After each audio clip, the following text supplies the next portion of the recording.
Martin Romualdez. Isang tao lamang ang nasa likod ng script at sarswelang ito. Siya ang dahilan ng kaguluhan, pagkakaaway-away, pagkakawatak-watak na ngayon yumayanig sa ating bayan, maprotektahan lamang ang sarili niya. The gentleman from Sorsogon, Senator Francis Escudero, is recognized.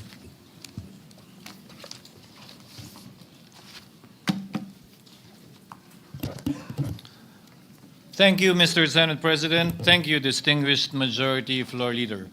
I rise to make a brief manifestation in response to the events of recent days. Ginoong Pangulo, meron po tayong kasabihan sa wikang Pilipino. Kapag nagturo ka ng daliri sa iba, may tatlong daliri na nakaturo palagi pabalik sa iyo. Sa mga nakaraang linggo, malinaw na nililihis ang galit ng taong bayan tungkol sa mga ghost at substandard flood control projects mula sa mga totoong may kasalanan patungo sa Senado at sa ilang mga miyembro nito. Tila pilit na ginagawang panakipbutas, ika nga at fall guy, at diversyon ang mga senador palayo sa Kamara at sa mga tunay na may sala. Klarong-klaro po ang script nito. Ipitin ang tatlong dating DPWH officials, pakantahin sa kanila, mema banggit lang na senador, habang pinagtatakpan ang mga congressman na tunay nakasabwat nila sa mga lugar na ginagalawan nila. Simple ang patunay dito.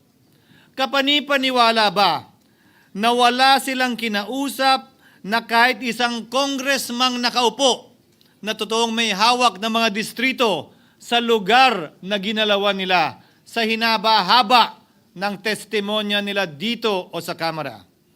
Banggit sila ng banggit, name drop sila ng name drop ng pangalan ng senador. Maski na klaro naman kung inyong papakinggan na wala silang masabing direktang nakausap o binigyan ng anuman. Lahat ito para lamang ipako ang mga senador sa media at sa publiko at ilayo ang atensyon sa Kamara at mga congressman. Bakit nga ba? Dahil tila mas malaking isda, ika nga, mas mataas, mas kilala ang mga senador kumpara sa congressman? Umaasa sila na maiibsan ang galit ng tao sa kanilang mga anomalya ukol sa flood control at tuluyan na silang makakatakas mula sa anumang pananagutan. Isang tao lamang, Ginoong Pangulo, ang nasa likod ng script at sarswelang ito. Siya ang dahilan ng kaguluhan, pagkakaaway-away, pagkakawatak-watak na ngayon yumayanig sa ating bayan, maprotektahan lamang ang sarili niya. Ang pangalan niya ay matagal nang bulong-bulungan sa bawat sulok ng bansa, pero ngayon, unti-unti nang sinisigaw ng taong bayan.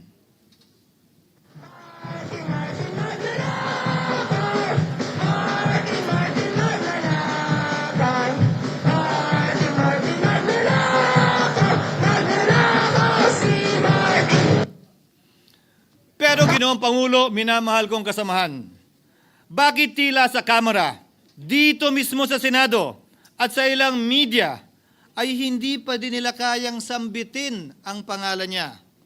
Pues, sasabihin ko, Martin Romualdez. Minsan ang binanggit ng mga diskaya ito mismo dito sa Senado, ang kanyang pangalan. Pero agad itong pinabawi nung humarap sila sa Kamara. Binanggit ni Master Sergeant Gutesa ang kanyang pangalan. Pero ultimo notaryo, natunto nila at pinabawi nila ang pagnotaryo.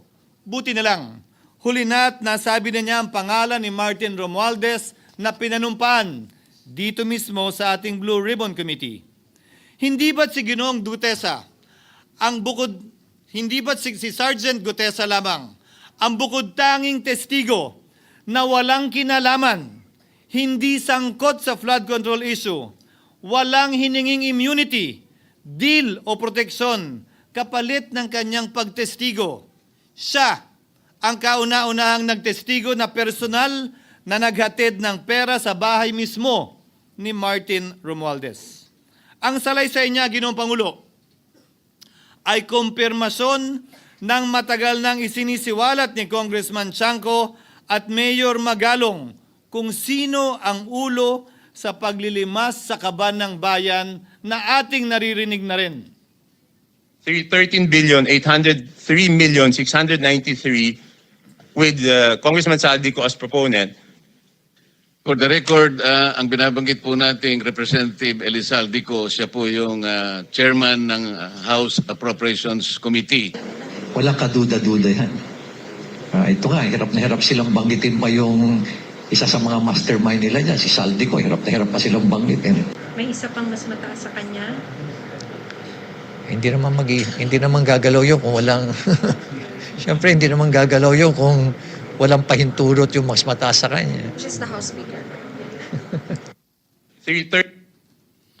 Ginoong Pangulo, pahintulutan niyo po ako magkwento ng konti upang patotohanan ang mga salitang ito. Taong 2023 nung tinalaga si Ginoong Kiko Laurel bilang kalihim ng kagawaran ng agrikultura. Bilang suporta sa kanyang mandato, tinanong ko noon ang isang simpleng katanungan sa budget process natin. Bakit mas malaki ang pondo ng flood control kesa sa agrikultura? Why is it that the budget for flood control is bigger than the budget of the Department of Agriculture or the agriculture sector as a whole? The fifth biggest allocation, not even a department, is flood control. And allocating a measly 31 billion for irrigation, for rice. Why? Pagkatapos po noon, tinulungan ko siyang bawasan ang flood control budget at idagdag sa 2024 budget ng Department of Agriculture. Aniya, tumawag daw sa kanya si Congressman Zaldico dahil pinapatanong daw ni Speaker Romualdez, bakit binawasan ang pondo ng flood control? Ngunit wala nang nagawa si Congressman ko dahil sinabi niyang pasayan ng Pangulo. Nung termino ko rin po bilang Pangulo ng Senado, maraming beses po akong tinanong ni Pangulong Bongbong Marcos tungkol sa panukalang budget para sa 2025. Sinabi ko po sa kanya ang buo at tapat na katotohanan para malaman po niya ang tunay na larawan at sitwasyon ng pambansang budget para sa taong yon. Ito marahil, Ginoong Pangulo, minamahal kong kasamahan, ang isa sa mga dahilan kung bakit pinag-utos ng Pangulo ang pag-veto at pag-for late release o FLR at pag-hold ng malaking bahagi ng budget nila. Marahil, isa rin ito sa mga dahilan kung bakit ninais ng Pangulo na matanggal si Congressman Zaldico bilang chairman ng House Committee on Appropriations dahil sa mga inilahad ko at marahil na-discover din ng Pangulo kaugnay sa 2025 budget. Hindi malayo, Ginoong Pangulo, na naganap din ang mga ito noong 2023, 2024 at mga nauna pang budget kung saan napakaraming ghost at substandard projects ayon kay Secretary Vince Dizon at ayon mismo sa talumpati ng ating kasamahan na si Senator Ping Lacson. Ngunit marahil ay walang naglakas loob na sabihin ang katotohanan kay Pangulong Marcos o magsumbong sa kanya kaugnay sa ilang mga bagay na ito bago ako. Nais ko din pong kumpirmahin ang sinabi ni Congressman Toby Chanco na ang pag-file ng impeachment complaint laban kay Vice President Sara Duterte ginamit na paraan ni Speaker Romualdez para mag-release ng pondo nila na naka-FLR or for late release bago mag-eleksyon. Maski na alam po niya na hindi po ito kayang talakayin ng Senado hanggang sa Hunyo pa mula nung simula. Ulitin ko, ginamit ni Martin Romualdez ang FLR at ang pangalan ng Pangulong Marcos upang itulak ang kanilang unconstitutional na impeachment complaint. Sabi nila, pumirma kayo dahil kung hindi lalabas ang pondo nyo na naka-FLR bago mag-eleksyon. Subalit, Ginoong Pangulo, hindi ito umubra. Hindi ito umubra dahil tinanggihan ito ni PBBM. Sinabi niyang walang ganyang uri ng usapan. at sinabi niyang hindi niya gagawin yon.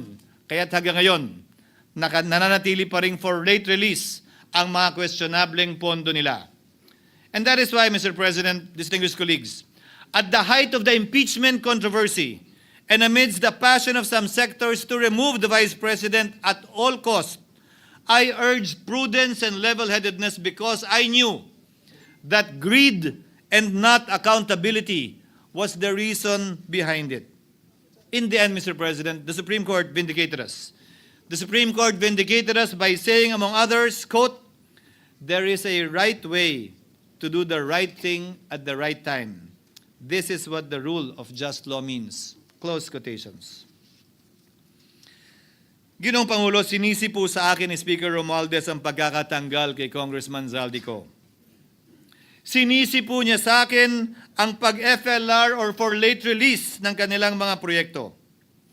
Sinisi po niya sa akin ang pagkakadismiss ng impeachment complaint laban kay VP Sara na nakikita niyang makakatunggali niya sa susunod na halalan. Sinisi din niya po sa akin ang pagkakasira ng kanilang maitim na balakin sa 2025 budget na nagawa nila ng walang balakid na mga nagdaang taon. Ginoong Pangulo, naging tapat ako at ginawa ko lamang ang aking tungkulin. Kung ano ang tingin kong tama at nararapat para sa bansa at sa sambayanan. Subalit, sa kabila po nito, nagsimula na ang lahat ng bira, paninira at kaso laban sa akin at sa Senado. At ang nasa likod ng lahat ng ito, walang iba kung hindi si Martin Romualdez. Ika nga ni Mayor Magalong na ngayon lamang nakita ko sinisiraan na rin ngayon. Bakit ko ba nilabanan at binisto sila Speaker Romualdez mula noon hanggang ngayon kung kasabwat at kasapakat lang din nila ako? Hindi ko po gagawin yun. Sa pinasangkig ng tennis court, ang nasabing gusali sinimulang pinatayo noong ika-6 ng Oktubre taong 2022 at ang kontraktor, ang St. Gerard Construction na pagmamayari ng mga diskaya na nasangkot ngayon sa mga maanumalyang flood control projects. Dahil dito, kwenasyon ng ilan ang pagiging special advisor ni Mayor Benjamin Magalong sa ICI. Lalabanan ko ba yung anlalakas na yan, sila Speaker? Lalabanan ko ba yung mga mayayaman na yan? Kung ako'y bulok, I fought for what is right. Ano nga ba ang ginawa nila sa akin? Una, hinalungkat ang isyu ng campaign contribution na tinanggap ko mula sa isang individual na may-ari ng kumpanyang nakakuha ng kontrata sa gobyerno. Inipit niya ang budget ng COMELEC sa Kamara dahil dito at binusisi ang di umano kaso kong ito. Subalit, Ginoong Pangulo, tulad ng sinabi ko sa simula ng aking talumpati, kapag ka nagturo ka ng daliri kanino man, may 3 daliring nakaturo pabalik palagi sa iyo. Anong nangyari? Hindi ba't biglang may lumabas na ulat ng PCIJ na ang dami naman palang opisyal, hindi lang senador, mas mataas pa ang tumanggap din ng ganung uri ng kontribusyon noong 2022 elections? Ang tanong ko ay simple. Kung legal at walang mali sa ginawa nila, edi dapat legal din at tama ang ginawa ko. Pero bakit ako lang ang iniimbestigahan tungkol dito? Higit pa doon, Ginoong Pangulo, hindi ba tayon kay Mayor Magalong merong 67 na miyembro ng Kamara na kontraktor?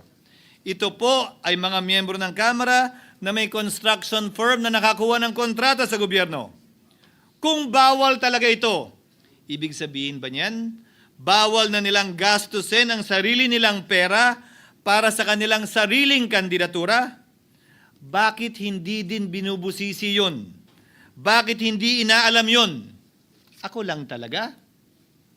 Pangalawa, inintriga ni Martin Romualdez ang dating liderato ng Senado dahil sa pagkakaupo at pagdinig ni Senator Marcoleta sa Blue Ribbon Committee dahil marahil sa pananaw niya ay hindi siya safe kay Marcoleta. Ngunit, Ginoong Pangulo, sa hindi niya inaasahang pagkakataon, nung araw ding yun, nagsalita ang mga diskaya, pinangalanan ng 17 congressman na kasosyo niya, kabilang ang pagbanggit na naman ng pangalan ni Martin Romualdez. Karamihan sa mga kawani ng DPWS na nabanggit sa itaas ay paulit-ulit na binabanggit ang delivery ng pera ay para sa kay Zaldico na dapat at least 25%. Si Kong Marvin Rillo naman ay ilang beses na binabanggit ang pangalan ni Speaker Martin Romualdez bilang kanyang malapit na kaibigan. Karamihan sa mga Isa na naman po itong patunay, Ginoong Pangulo. Kapag ka nagturo ka ng daliri sa iba, may 3 daliring nakaturo pabalik sa iyo. Pangatlo, sa pagdinig ng Blue Ribbon Committee kung saan niname drop ako ni Yusek Bernardo, bagaman inamin niyang personal na mismo na hindi niya rekta kung nakausap o binigyan ng anuman, bigla namang tumestigo si retired Master Sergeant Gutesa at muling pinangalanan si Martin Romualdez na hinahatiran daw niya ng pera sa mismong bahay nito.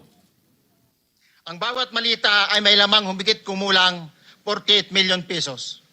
Kalimitang dinadala sa bahay ni Congressman Saldico, ibababa lamang namin ay 35 malita para i-deliver sa bahay ni House Speaker Martin Romualdez. Gamit ang script niya sa pagturo sa akin, ayan na naman. May 3 daliring nakaturo palagi pabalik sa kanya tuwing ginagawa niya yan. Ulitin ko po for the record, Ginoong Pangulo, ang sinabi ni retired Master Sergeant Gutesa. 35 maleta ng pera na naglalaman na mahigit kumulang 48 milyong piso bawat isa o kulang-kulang 1.7 billion pesos sa isang delivery. Ay di umano hinatid niya sa iba't ibang bahay, sa iba't ibang pagkakataon ni Martin Romualdez. Subalit, sa kabila ng lahat ng ito, hindi ba nakapagtataka? Bakit hindi sinasama si Martin Romualdez sa anumang investigasyon? DOJ man, NBI man, AMLAC man. No ako po ay pinuntahan, no ako po ay dumalo sa imbitasyon ng ICI bilang resource person, binanggit ko at tinanong ko din ito sa kanila. Ganito ba katindi ang kapangyarihang hawak ni Martin Romualdez? Na bagaman hindi siya speaker, tila the name that cannot be mentioned pa din siya at nagagawa pa din niya ang nais niya kaugnay sa isang mapamiling hustisya o selective justice. Halimbawa, bakit ang daming kondisyon bago ipasok ang mga diskaya na nagpangalan sa maraming congressman sa witness protection? Pero pag si Alcantara, Hernandez at Bernardo, walang ganong kaparehong kondisyon. Bakit hiniling agad ang freeze order di umano para sa asset ng mga niname drop na senador? Pero maliban kay Congressman Zaldico na mukhang nilalaglag na nila, ni isang congressman walang request para sa freeze order. Pagdating naman kay Martin Romualdez na dineliveran ng bilyong piso sa bahay mismo niya, ang sabi ay, quote, "We will work on it lang." Bakit interesado ang lahat sa 6 na senador na idadawit di umano ni Bryce Hernandez na handang-handa tayong alamin sana kung sino-sino sila para mapagpiestahan natin sila? Pero nung sinabi ni Bryce na hindi pala senador, kung hindi kongresista lamang ang papangalanan niya, aba, biglang naglaho ng parang bula ang atensyon. Parang wala na nagtanong. Parang wala nang interes para alamin, sino-sino nga ba yung mga yan? Kung ako po yung tatanungin niyo, alam ko merong 6 na senador eh. May nagtatanong sa akin, bakit wala si Cheese?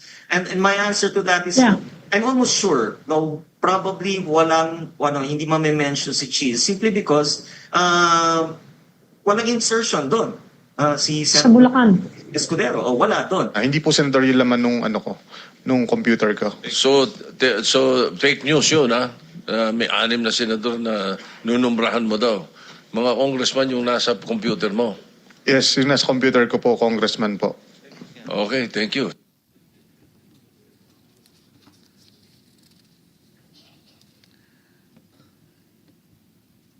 Nagkataon lang ba, Ginoong Pangulo, na ang mga nakaupong senador na dinidiinan sa ngayon ay ang dating Pangulo, dating pro tem, dating punong mayoriya ng Senado, na lahat nagkataon din lang ba na bumoto kontra sa depektibong impeachment ni Vice President Duterte o talagang tinumbok lang kami?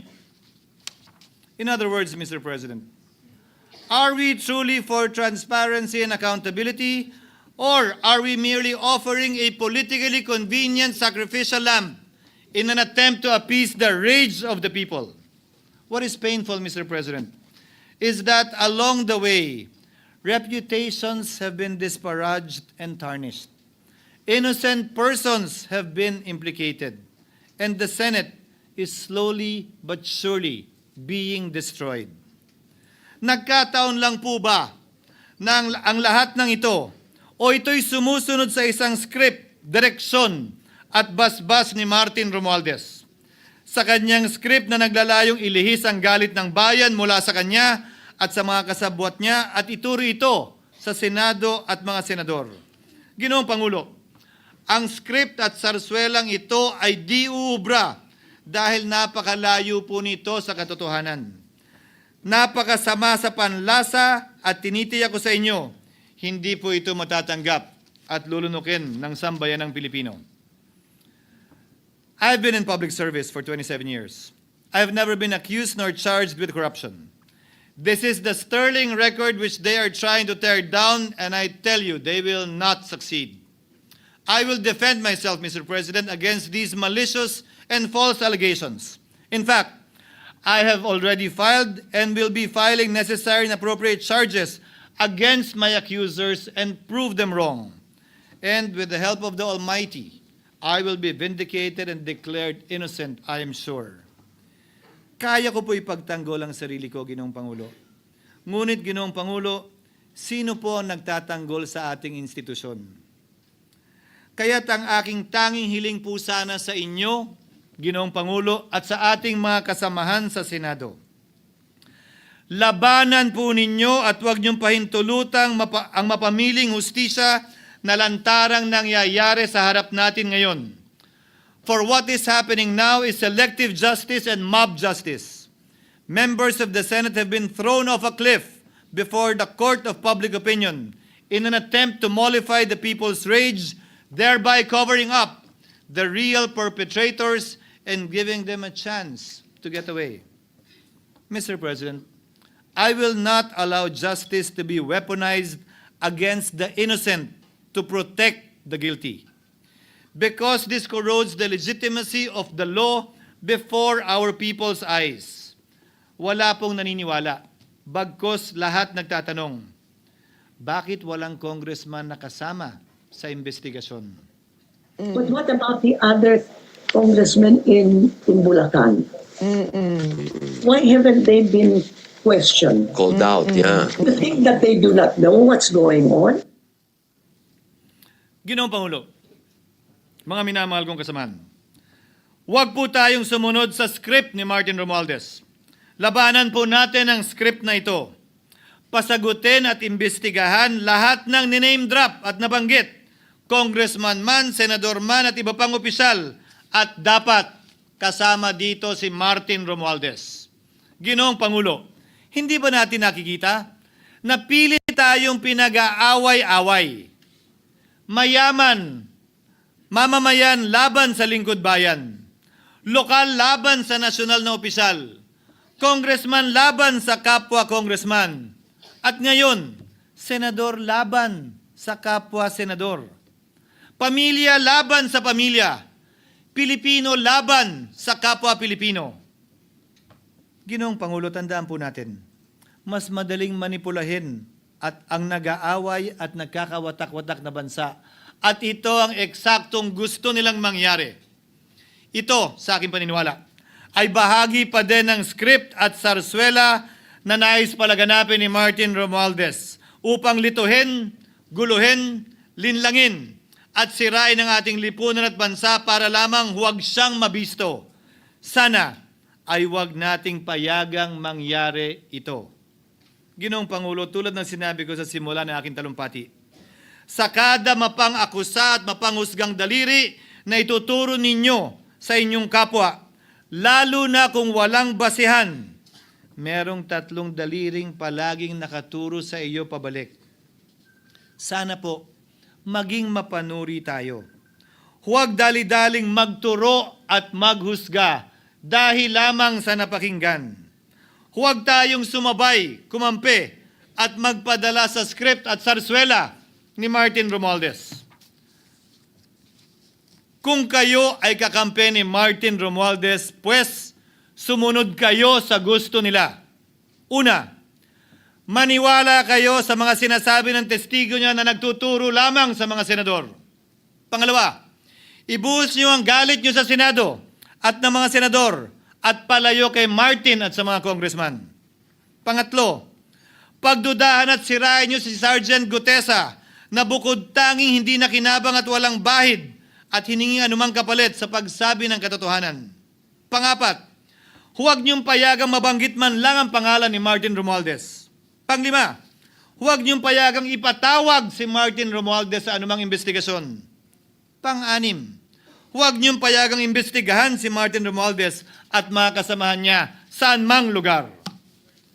Ako, Ginoong Pangulo, hindi ako kakampi ni Martin Romualdez. Kaya lalabanan ko siya at lahat ng panglilinlang niya. Una, papatunayan kong hindi totoo ang mga panggigipit at paninira ng mga testigo niya laban sa akin at mga senador. Pangalawa, tututulan ko ang paglilihis at diversyon na ginagawa niya palayo sa kanya at sa Kamara. Pangatlo, hindi ko papayagang sirain ang mga senador pag away-awayin tayo at sirain ang institusyon ng Senado. Pangapat, pinaniniwalaan ko at saludo ako kay Sergeant Gutesa at iba pang katulad niya sa paglabas ng katotohanan. Panglima, hindi ako matatakot banggitin ng paulit-ulit ang kanyang pangalan, Martin Romualdez. At ipaglalaban kong ipatawag at imbestigahan si Martin Romualdez at lahat ng kanyang mga kasangkot at kasama. Ginoong Pangulo, mga minamahal kong kababayan, kung nais niyong lumitaw ang katotohanan, kung nais niyong panagutin ang tunay na salarin, kung nais po niyong makulong ang tunay na may kasalanan, huwag ninyong kampihan si Martin Romualdez. Punitin natin ang script ni Martin Romualdez at higit sa lahat, huwag magpadala, huwag sabayan, huwag maniwala sa sarswela na nilalako ni Martin Romualdez. Maraming salamat po, Ginoong Pangulo, at magandang hapon po sa ating lahat. Thank you, Senator Francis G. Escudero.